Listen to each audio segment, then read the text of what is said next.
InfoAnalytics. Mussa, good evening. Good evening. So, why were you too sure to put your experience in polling on the line? Look, we did the survey ourselves. We spoke to real delegates, human delegates, across very wide constituencies. 272 out of 276. We spoke to them. And these are the grassroots, the polling station executives, who are about 90% of the NPP delegates who vote to elect their flag bearer.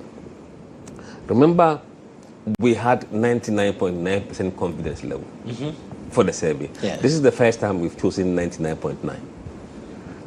So the sampling that we did was informed by the confidence level we want to have. And we had a margin of error of 1.57 for the initial survey. And we know what they have been telling us over the 5 months period. So over the 5 months, we've seen the trend on all the matrix that we have, that we are measuring. And over the previous 5 months or so, one candidate has always led. Yeah. And the other candidate has never crossed certain threshold. And for that to continue for over 5 months, unless somehow in the morning of the election, people get possessed and go and do something otherwise. Other than that, we were very confident that they would do what they've been telling us. And it's quite intriguing because I remember the day before you said that it would take a miracle for Dr. Bawumia to lose the elections, even though some polls had also pegged Dr. Bawumia to lose with Kennedy winning.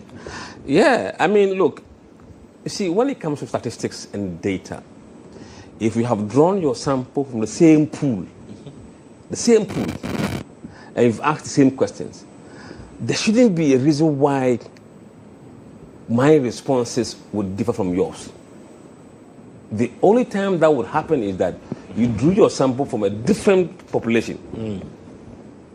Remember, we were doing 2,500 interviews every month. Not big sample, but we were sure that this sample would do.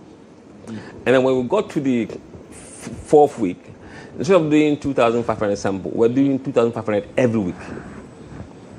So we saw what was happening day in, day out.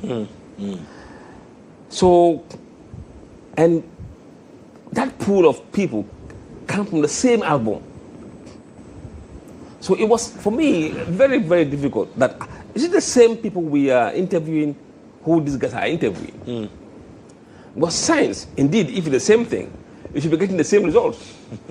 And one survey, there could be difference, maybe 3% gap or 4% or 5%. That's Exactly. okay. But when somebody is supposed to be winning with 52%, he ends up getting 24%, then something is wrong with the sample. We didn't get everything right in the numbers because Ken did 2% or so worse. In fact, we'll come to that, to the scorecard there. You could see that our deviation was not wild. Yeah. But some deviation were extremely wild. Because I remember speaking to one pollster, like one researcher like that, who mentioned that, well, Ken was going to get between 52 and 56%.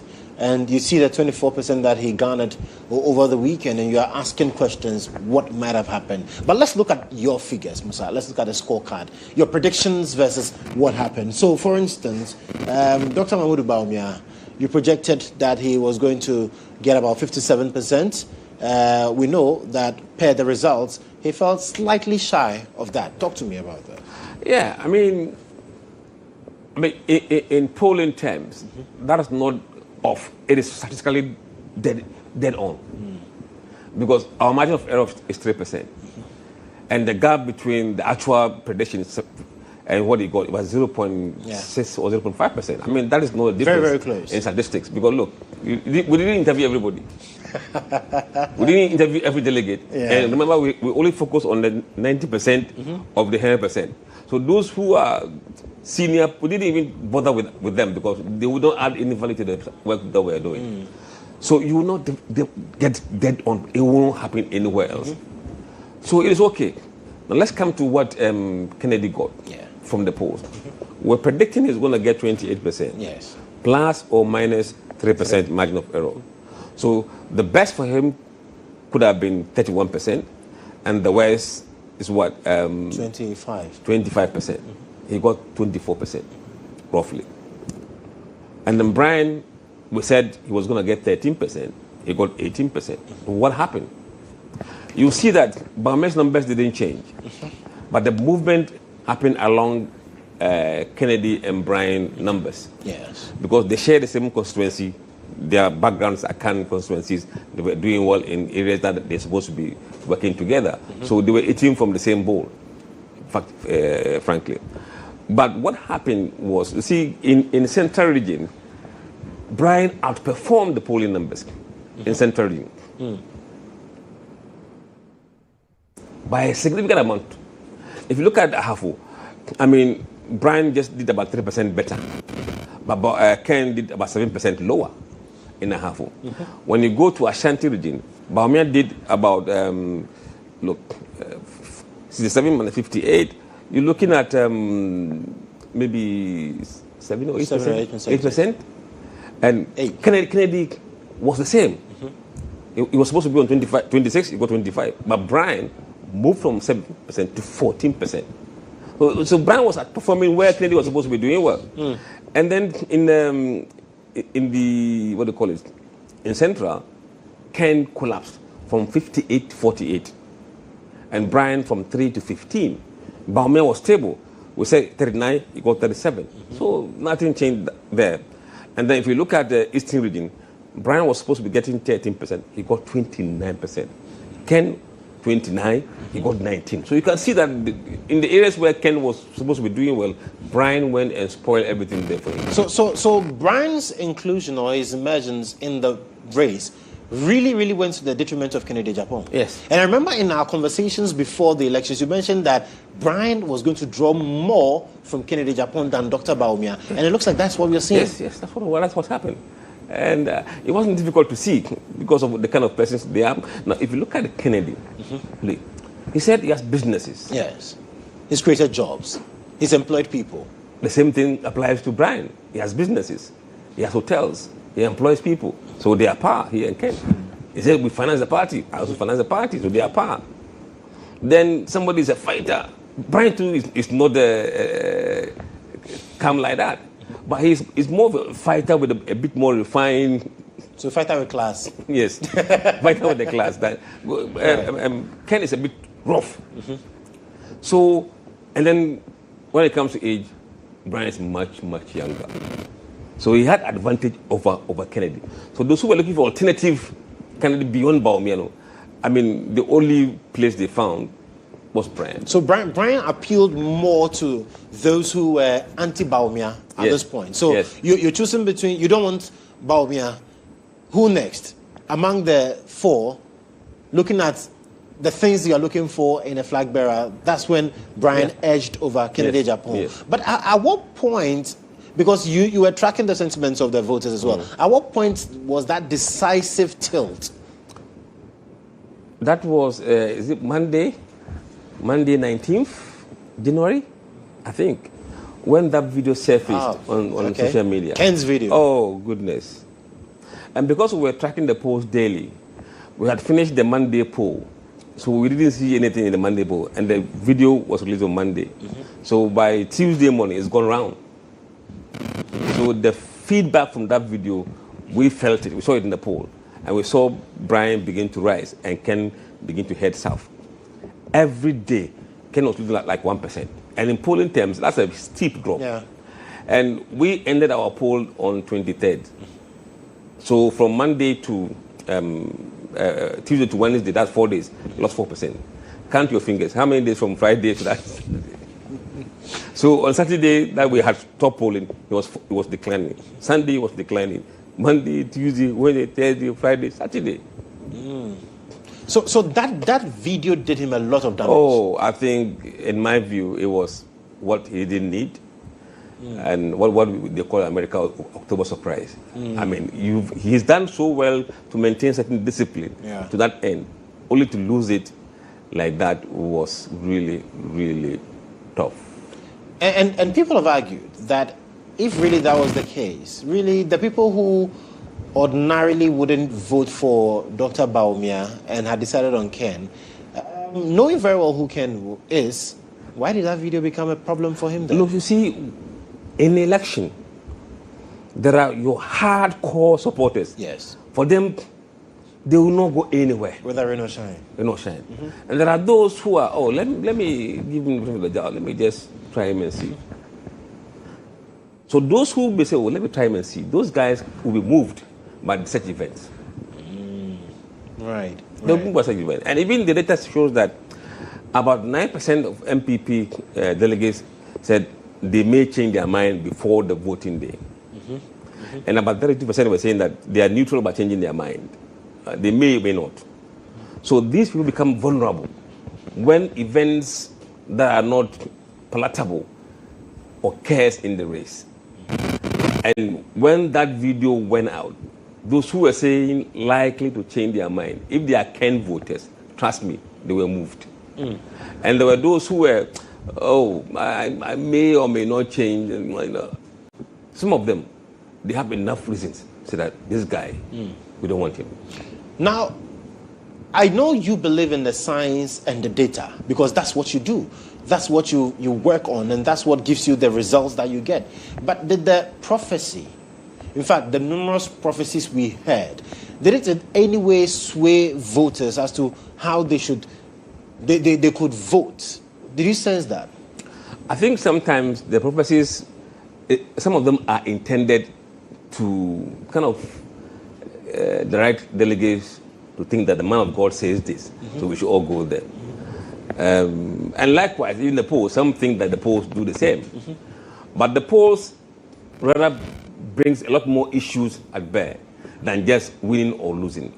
Because the polls would dissect the issues into those who say they want somebody who can unify the party, who are they preferring. So if you are somebody who care about party unity, that's what you'll be looking out for, to see, okay, which of these candidates are my colleagues saying can best unite the party. And if you want that candidate, then you go there. So we are giving you insight to help you make decision, not tell you that this one will win without reason. When we say that, look, people who want fighter, they prefer Kennedy. So if you're one of those who want fighter and you are undecided, you go to fighter because that's where your colleagues are. And for those who want somebody who cares about the grassroots, you want to know where your colleagues think about who is best for the grassroots. So in that way, we are making the issues more transparent and allowing people to make an informed decision as to where they should go. It can't be the same as prophecy. Prophecy doesn't give you any other variable to help you to make decision. It's just divine divine proclamation. Go there, no reason. So if that is the intention, then probably we should be very careful in the way we intervene in election by these prophecies. Quite instructive, and I'm sure that once we talk about that, a lot of people will have their minds on Prophet El Bernard, but he's not the only prophet who prophesied that Ken was going to win. I mean, we've seen videos of other prophets who also did mention that, in fact, it was a done deal for Ken. And some believe that Tim Ken relied heavily on that, for which reason I'm sure you also received your fair portion of bashing in terms of the data you were also bringing out. Look, when you're running a campaign, believe in the data. It could be bitter to read the polling numbers, but that is the truth. Remember, you are talking to people. It is the voice of people you are hearing. And they've always said that the voice of the people is the voice of God. So if you want to know the voice of the people, it's opinion poll that does that. So you should rather believe in the data than believe in some thing that will happen. Look, the data will tell you which regions you are weak at. No pastor can tell you this. What are the issues that bother the delegate that they want to focus on? We've not heard from the pastor that these are the issues people are talking about. So you should rather rely on the data to give you better insight as to what is happening. And then you can craft strategies to be able to address some of those issues. It's only polls who does that, nothing more. Polls that are done scientifically without those kind of, see, in politics, there are internal pollsters, people who work from inside the campaign. And those people, they don't bring their data out. They won't bring it out. Yeah. So if you see an internal team bringing their data out, be very, very careful. Something he's paid money for, to be done for him privately, and they're putting it out. But still talking about that, though, there are some critics who say that internal party elections, to poll that is more difficult than general elections.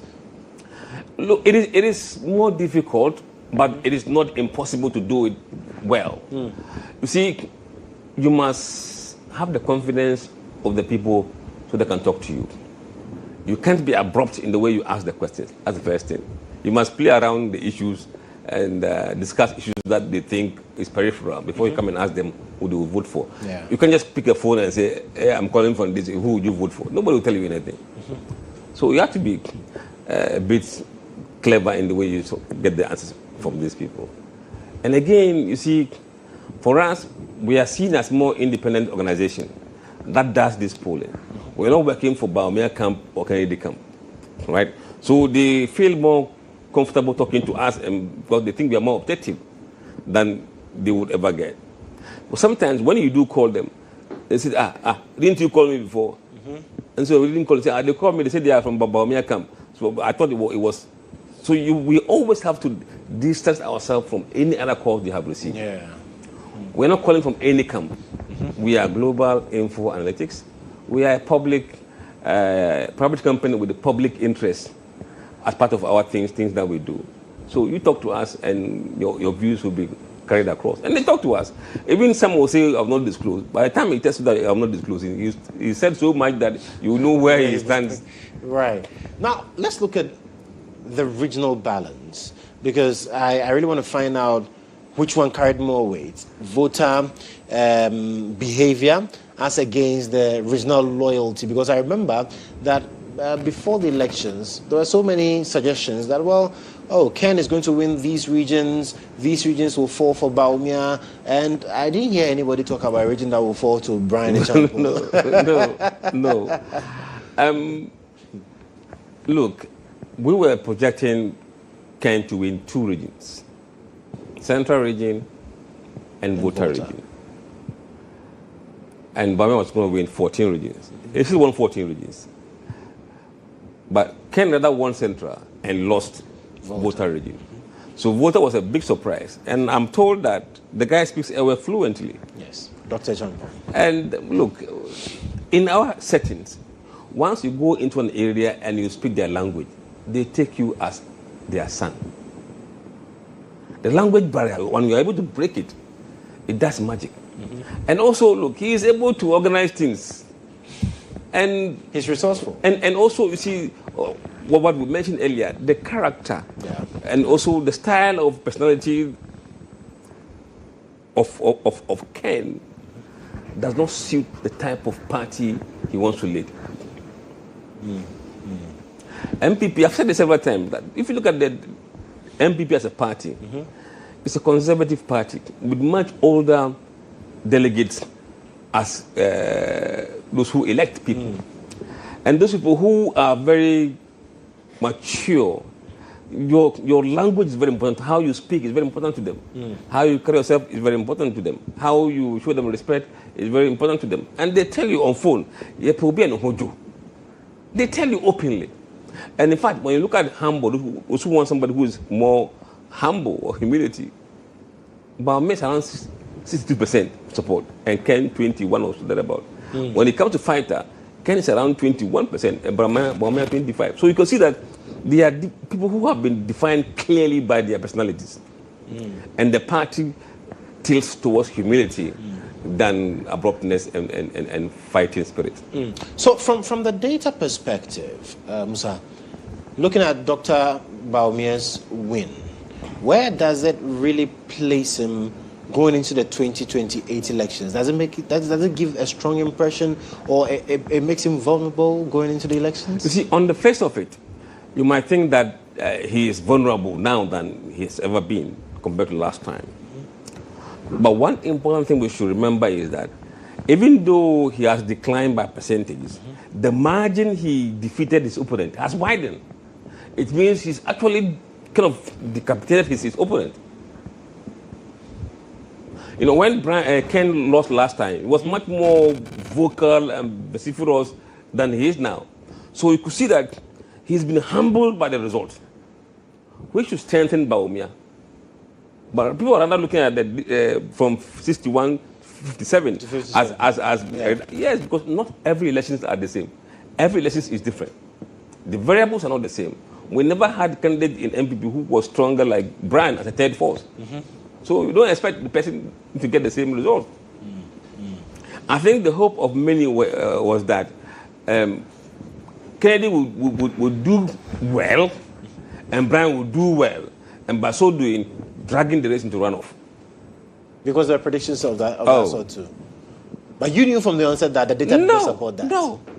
Even on the headline poll, 48 for Bawumia, Ken 25. That is 23% gap on the headline poll. And he needs what? 50% plus some single number. And we had 21% of people saying that they will not disclose. And among these people, it included 4% of people who in the last election voted for Bawumia. 4%. And 3% were for Ken supporters who said they will not disclose. And then about 27% of them were people who didn't vote last time, but want to vote. But even on the headline, Bawumia was leading Ken 47 to 23% among those who didn't vote last time. So there was no window for Ken to win. It was very clear. Right. So let me zero in back on the whole data thing. I remember, I mean, your margin of error plus or minus 3%, and looking at for the contenders, you realize that some fell within, some fell without. Some people say that that means that you didn't get it right this time around. You see, when we are polling national, the emphasis is not on the region. So the samples are allocated, small sample, 2,500, allocated to the regions based on the way they vote. So if you read any polling report, it tells you that the margin of error applies to the headline numbers. Okay. But when you begin to go to demographic analysis, then the margin of error increases because you don't have sufficient sample within that to avoid higher margin of error. So if you read our report, most often you will see that we are indicating that demographic analysis will carry margin of error much higher than the headline poll. It is because of this sample limitation. If we were to do the regions on their own, Ashanti region on their own, Greater Accra, that and that, then the regional numbers will be very, very accurate. Nevertheless, when you compare the actual results that the actual results with our regional projections, in some places, within the margin of error, even the sampling was not that big. So people should not look at the, let's say, the regional numbers to compare the polls. It's the national, but the focus is national. If you want to go down the regional, it's just a step down with a higher margin of error. So over time, we will learn some of these terms in data and polling. Interesting. Now, I know you say that what worked for Brian in the Volta region was the fact that he could easily associate with the people because he spoke the language. But this was a region that you polled Ken to win. Aside the language and aside the fact that, well, Brian appeared a bit more sophisticated as compared to Ken, what did Ken do wrong in the Volta region? There were about 32% of delegates who were not disclosing. And that is a huge number. Over a third are not disclosing. And knowing what we know now, those not disclosing didn't go Ken way. So whatever Brian had, he added the not disclosed to his number. And among those who were maybe undecided in the Volta region, per what we all knew happened, they would have broken towards Brian and not Ken. So a lot of events, in fact, converge to release, give us what we saw in voter regime. But look, Brian really fought a very good campaign. A lot of things I heard he did during the period was quite fascinating. And I think his resources, his youthful exuberance was there. His organizational skills too is there. And I think, I'm told he has people professionals who were running this campaign. So things were done with some kind of professional touch. Right. So his campaign was run with some level of finesse. Yes, finesse. Because I remember speaking to his spokesperson, Pius Enamhajide, and I asked him, well, we are seeing a lot of conversation when it comes to Dr. Bawumia and Kennedy, but we don't see Brian talk. He says, yes, they are using a stealth approach where Dr. Brian Achampong is meeting people, going to areas that other contenders will not go to, and he's touching base with the people that matter. And he gave the promise that it will reflect in the numbers. One of the things I heard he was doing, I don't know whether he will confirm that. Apparently, he organizes, let's say, the youth organizers, and he brings them to Rock City, and then he builds their capacity in what they should be doing as organizers. So he brings you down to Rock City. He equips you with skills on how to do your job. You sleep there for 2 days or how many days. You eat, and when you are going, you feel like he has built your capacity. Right? He didn't just bring you to talk to you and then, no, he's built your capacity, give you some skills that you take back home, which will help you better organize. Right? So that will even build the party going forward from what he has done. So you feel like he has given you employment rather than just, the usual thing they do. So people began to get attached to him. Right. Maybe if there was a very long period of campaign, it could have been a bit different. He could have taken Kennedy down to the second position. You believe so? Yeah, look, 18, 19, or is it 18 or 19%? Roughly 19% and 24%. What was the gap? 5. Well, that's the man Mussa Dankwa, Executive Director of Global InfoAnalytics. We are doing a post-mortem of the NPP elections that saw Dr. Mahamudu Bawumia win over the weekend. But for many people, Dr. Brian Achampong was the biggest winner on the night, with Kennedy Achampong suffering what many have described as a loss that he's yet to come to terms with. But if you've not heard, let me tell you about MTN Free After One Extra. Now, for those of you who love MTN Free After One, prepare for the upgraded experience, which is MTN Free After One Extra. What that means is that with MTN Free After One Extra, you can talk for 1 whole hour. That is 60 minutes uninterrupted, while you pay for only the first minute of every 10 minutes you talk, which means that for every 10 minutes you talk within the hour, you only pay for the first minute. And then you get to talk for 60 minutes, no interruptions, no wahala. And you also get 50 megabytes data free after your first call daily. So just dial *550#. That is *550#. Follow the prompts and get signed on to MTN Free After One Extra. We'll take a breather here, but when we return, we'll be looking at what all of this means for the NPP going into 2028. Stay with us.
And so we are still talking about the NPP. Mussa Dankwa is here in studio with me. We're breaking down the numbers and looking at the analysis post the flag bearer elections. We know Dr. Mahmoud Bawumia will be hoisting the flag for the New Patriotic Party in the 2028 general elections, barring any unforeseen circumstances. But then the big question would be, now that the party has decided to give him the nod again, how about a running mate? Now, Mussa, from what we have seen, what kind of running mate would Dr. Bawumia need to be able to convince the people of Ghana that, well, this time around, it's different? Look, running mates are supposed to complement the main, the flag bearer. In the area of weaknesses, he kind of goes and fills in the void to give you the upper hand you need. But selection of running mate is not as straightforward as it sounds, really, in this country. Power play sometimes doesn't matter the data, it's power. Who we want there doesn't matter what the data says. But I believe elsewhere where it is done properly, they spend a lot of time to do an in-depth research about these people, qualitative research, and then when they've settled on 2 or 3 names, they bring those names to the public and see the public view privately, not a survey that you publish out there. But it's okay. We go there, test the water to see where the public stands. You see, those who do the qualitative research, they will give you biases and that kind of thing, few numbers here, and they draw conclusion. When they bring that information to the public, you see the real size of that data. And public cannot be wrong. Public cannot? In the end, they're the ones who make decisions as to whether you become president or not. So if you disregard them in what you do, trust me, you see the consequences down the line. It won't be that easy. There are those who are advocating that he retains Dr. Matthew Poku. Others say look elsewhere. But you see, for running mate, you must first identify the problems you have as a candidate. And then you try to see, how do I solve this problem? Then who can help me solve the problem? That's the process. Identify the problem. Yes. Find out how you can solve it, and then get to understand who can help solve it. Any other method is obuga. Because after what we saw today, Dr. Brian Champon's name looks like it's coming up strongly within the circles. People say, well, this is the time perhaps we could have a Bawumia and a Champon, Bawumia Brian ticket. How does that take a look for you? Look, he will have something to bring on the table first. He can prove that he has some number from the base. And in any election, you need the base to be behind you. You don't want Brian base to sit down and not take part. So if Brian comes to the table, he's bringing his base to the table. Also coming with resources, organization, right? Probably he is better organized than Ken. I don't know for a fact, but looking at what has happened, I can say that the numbers show that he is better organized. And this kind of organizational skills and what do you call it, systems and structures that you need as a president, if this guy has got it, why not leverage on it as well? So you can complement each other. And also, Bawumia will pick an Akan anyway, right? As whether it's Ashanti Akan or Eastern Region Akan or whatever it is, it has to be an Akan. And Akan is an Akan as far as MPP is concerned. That's why they can win with the Eastern Region, Nanado, win with Kufo, Ashanti Region. They can pick any Akan anywhere. And that Akan will do well. And Eastern Region and Ashanti Region are almost kind of, you know, so it's the same kind of people. So if it's that kind of compliment he wants, yes. But it goes beyond that. There are other things that you need to... Because people talk about loyalty as well, and other factors that would come to play when it comes to the choice of who gets to be his running mate. Well, the question of loyalty, there, unless you test it, would Brian not be loyal to Bawumia? I don't know. Is Napo more loyal to Bawumia than... I don't know. And loyalty alone, sometimes, see, it's not about loyalty. You want power. And remember, our system of government, the VIP is not powerful. Yeah. So once you win power, you are the most powerful. It can be disloyal. You can be, you have a way of icing them. So, but you want power. To win power first. Because people have raised concerns a bit about how the campaign was. And so at a point we even heard about how Brian was taking a dig at the vice president because it looked like he was the target for almost all the contenders. But he is the leading candidate. Well, Exactly. Who should you attack if you want to be? You want to be the flag bearer. Yeah. Should you go attacking Ken? So that should not be a problem at all. No, if you watch Brian's attack on Bawumia, it was based on what he thinks data. Yes. He never went into personal attacks. We never had these religious issues and ethnic issues, that kind of way. No, Brian was saying, look, he didn't do well. He performed poorly here and poorly there. And on that basis, give me the chance to lead you.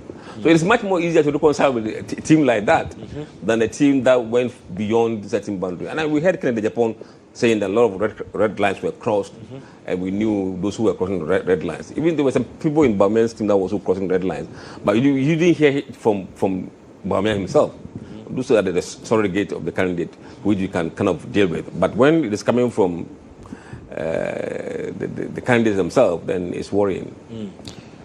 Because I've heard from the camp of Dr. Bawumia, in fact, we heard from Dr. Ayuefri, who mentioned that, yes, unity is something that they're going to prioritize, but then the respect factor should also be something that they would not compromise on. People must begin to respect.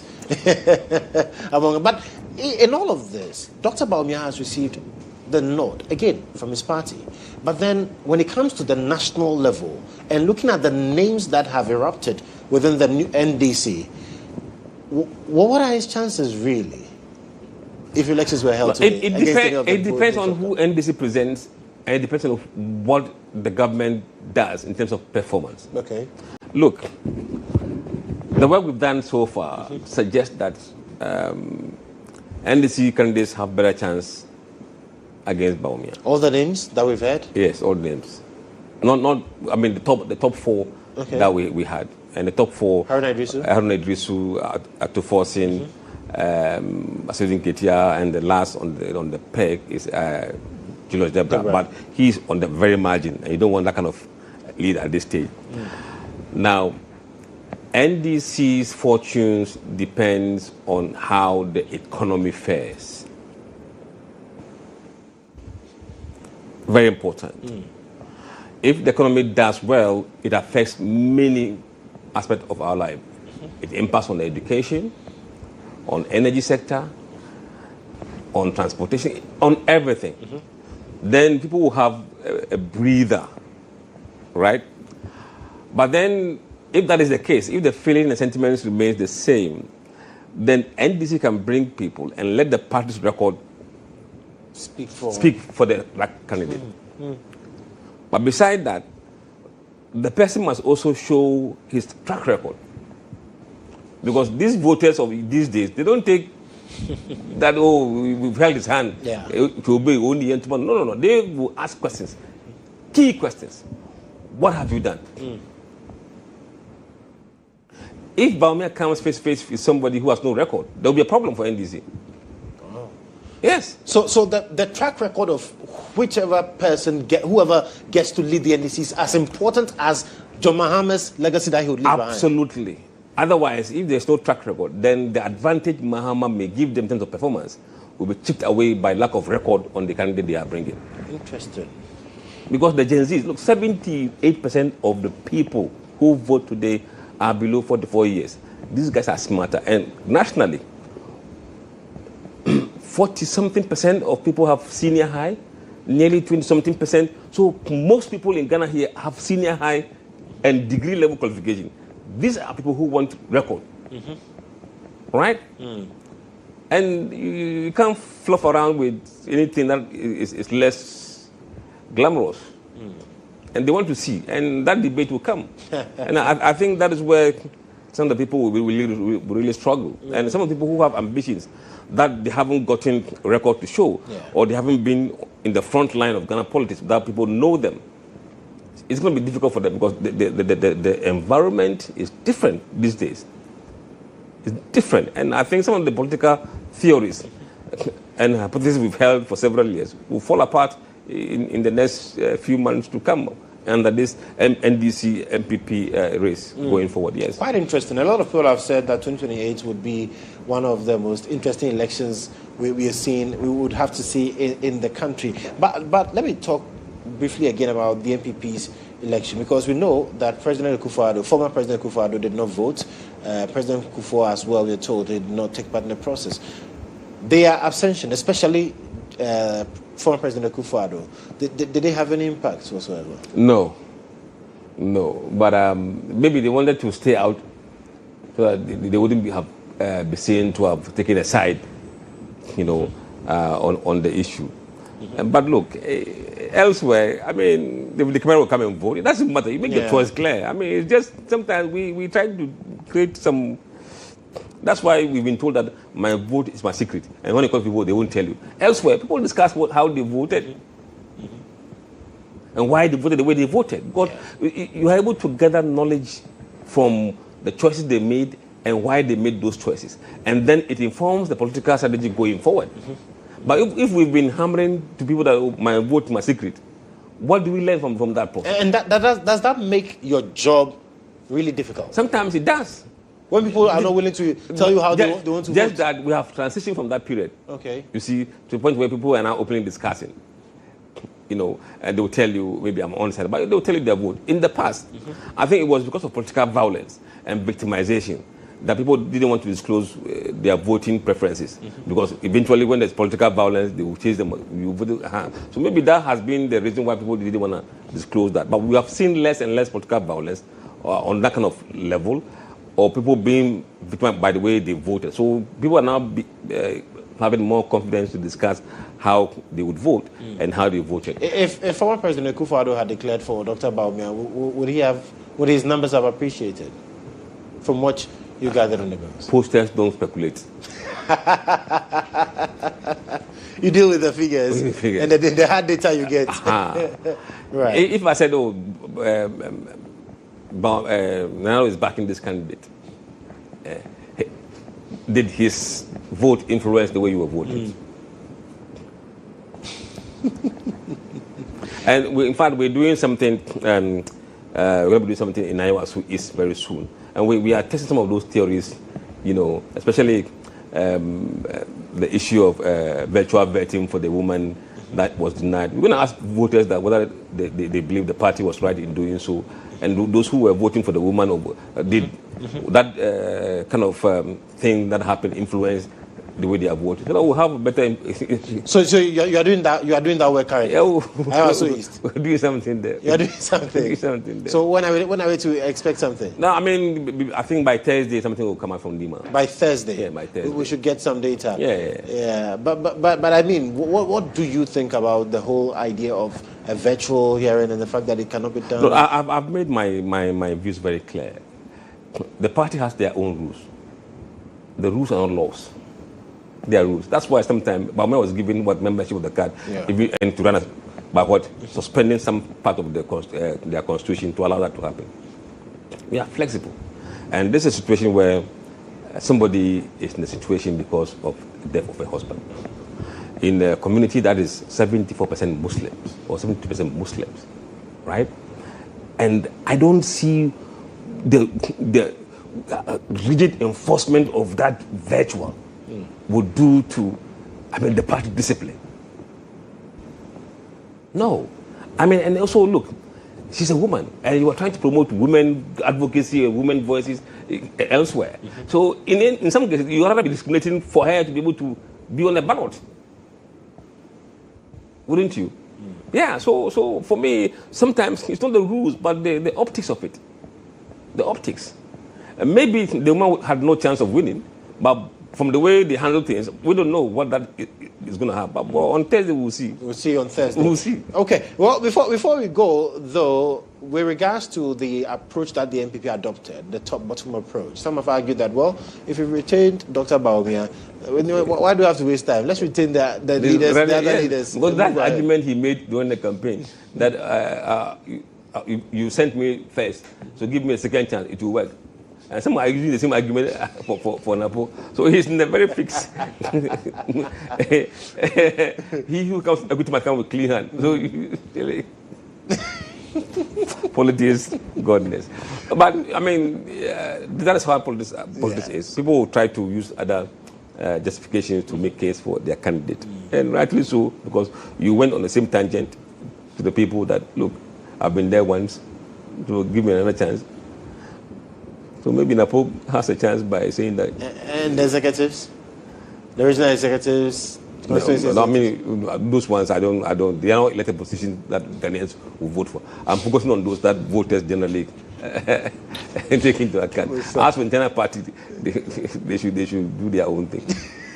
Mussa, thank you so much for coming. Congratulations as well for sticking to the data and the facts and giving us all those predictions as well. So that's Mussa Dankwa, Executive Director of Global InfoAnalytics. And of course, it says by Thursday we should have some work coming in from Abradu-Otoo East in regards to the NDC and the work that they're also doing there, trying to get someone to be on their ticket for that by-election later on in March. Well, thank you so much for also keeping faith with us here on GHOne Television. Remember, State of Affairs has been nominated for the RTP Awards, so kindly get on the RTP website, get the short code and vote for State of Affairs to win the Current Affairs Show of the Year. My name, as always, Joshua Kodjo Mensah. Show produced by Ibrahim Al Hassan with able support from the team. Do have a wonderful night.